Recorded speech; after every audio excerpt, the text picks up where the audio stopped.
how to deactivate your Instagram account. Now, this is a step-by-step tutorial on how to actually do this. Now, it's actually super easy to do, but Instagram has made some changes to the settings, which means it will now look completely different once again. So yeah, I'm going to show you guys that. Now, once I open up the settings right over here, my settings look like this. You might still have the old settings.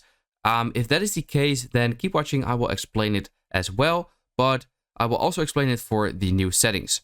Now, first of all, I am going to go real quick to the help center. And here I'm just going to search for deactivate, just like that. Then at the top, you'll see temporarily deactivate your Instagram account.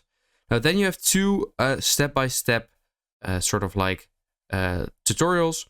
And the first one is if you still have the old settings. So you want to go to settings, then account, delete account, tap deactivate your account. Then while you're deactivating your account, re-enter your password and then tap temporarily deactivate your account. Now, if you have the new settings like I have, then there's also a step-by-step tutorial right over here, but that is what I'm going to show you guys anyways. So like I said, old settings is then you want to do this. Now the new settings, you just want to go all the way back, open up your settings again, click at the top where you can see account sender.